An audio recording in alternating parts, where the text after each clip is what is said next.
but if you're in there 2 hours for one body part, you're doing something wrong. Or you're doing just too much. You know? So you're trying to go every once in a while to surprise a body part, you might want to do something like that, but not on a daily basis. Kind of like a callus on your hand. You're like taking some sandpaper to make it hard, but it's going there for 2 hours. It's like putting a blowtorch on your hand. You're not going to get a better callus. You're going to have an injured hand that never gets a callus because you're destroying it. Well, when I train, I don't go in, do one body part, like he says, for 2 hours. I'll do usually two body parts. But the thing is, I don't know what it is. I don't feel right leaving the gym until I feel like I've totally beat myself up. And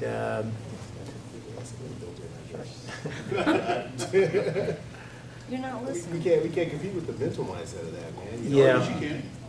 You can. When you start doing things in a different way and you start making progress, then you start liking, I'd rather have make progress than feel like I beat myself up each day. And that'll reward you when you see down the road month after month.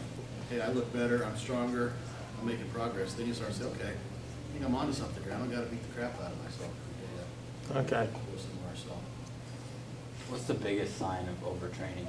Being tired?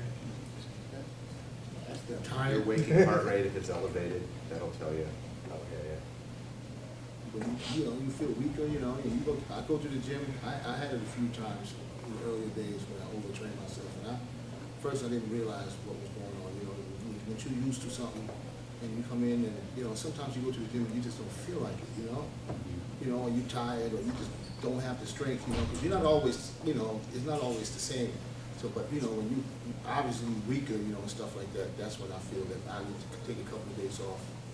Like, is it normal to be tired, like the next day? There's after, many reasons, like there could be many reasons for you to be tired. So it doesn't necessarily have to be overtraining. It could be, you don't sleep enough, you don't rest enough. There's a lot of things, but there's a few things that come together. Getting weaker, and just if you don't feel right, have you ever had you went to the gym and you walked? I was in the gym and I was like, I sat down and kind of like, when you want to drag, for me that's a sign. Get up and go. Don't even start. I'm always tired after the day after I do legs, like even like getting up and going to work in the morning, I'm tired. I don't know if that's to do with legs or you guys get that It's a good rest day. Yeah, yeah. That's a big body part. I mean, if you beat it up a little bit, take some time off. So that's taking time normal, off and listen to your body is a little better than going and getting whack it and not getting progress from it. And one thing you can also do is just gauge, keep your training logs so you know what you're doing. So it's not a guesswork thing where, did I do more last time? No, you know what you did. And that way you can keep exact track of, okay, I did this many sets and this many reps with this much weight. That way you can improve on it each time. What do you guys like, machines or free weight? Combinations. Combination, yeah. Definitely a combination, I have to. For your level of training, would you say that free weights would be more responsible for your development? No, just smart training. You can make any exercise, no matter what apparatus you use, a mass building exercise. You can turn cable flies into a mass building exercise.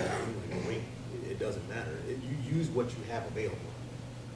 There's fantastic physiques built with a lot of those elastic bands. As quiet as it's kept, those things come in some serious strengths. You can get a crazy workout at the house with just that.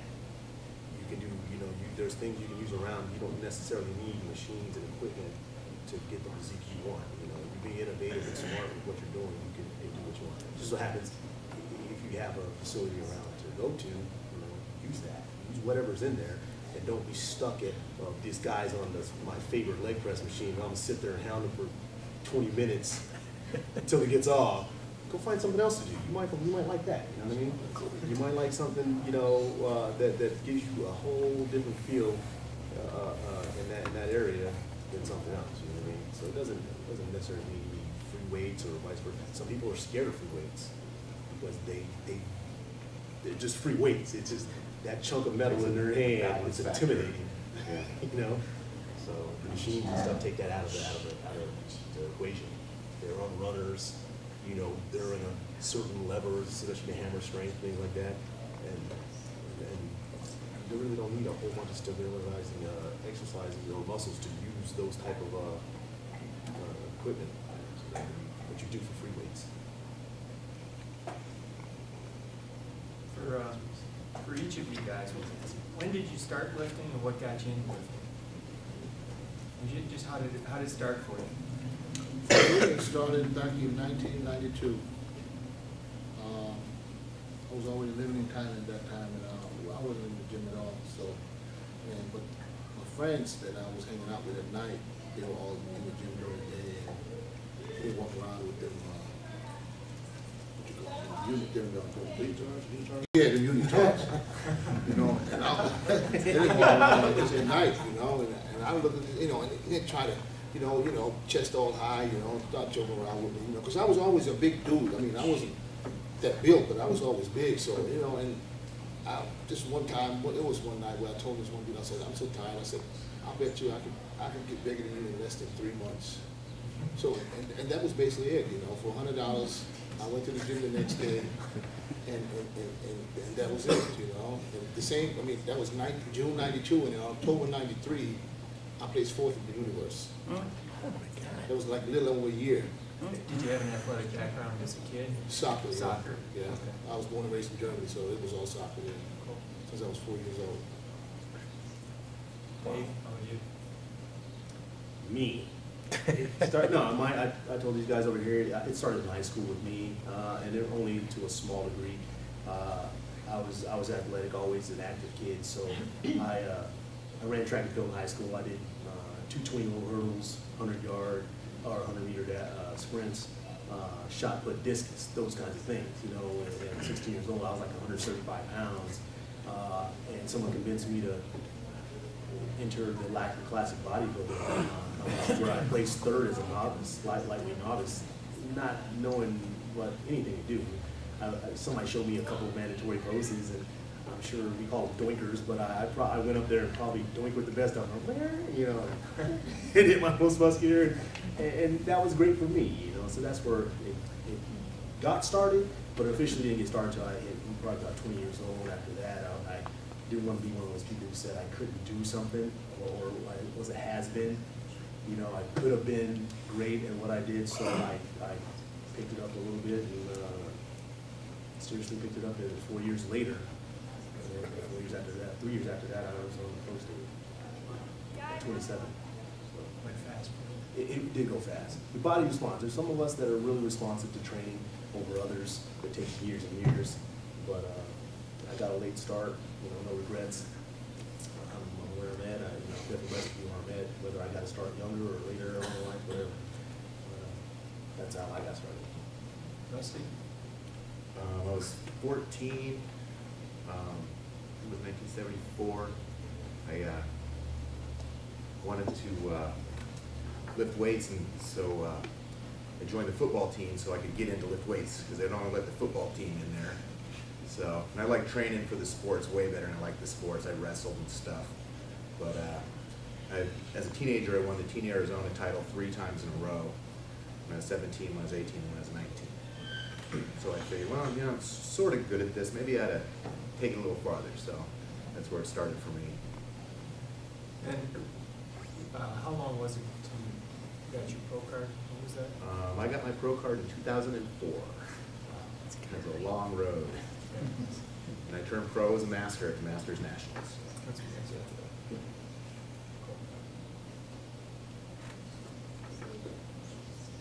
What do you guys think about supersetting? I like them. Like, should it, when do you guys think it should be adapted to a workout? Typically, take like let's say you're doing like a back routine. Okay? Start out with like just a basic compound move, maybe some chins, you know. Then by themselves, you know, just regular sets, and then break into a superset, maybe you know, close grip front pull down with a bent over barbell row. You know, go through that a few times. You know. And then, you know, then pick another compound move, maybe a cross bench dumbbell pullover or something, you know. Do 4 sets or 3 sets of that real heavy, you know. Then pick another superset,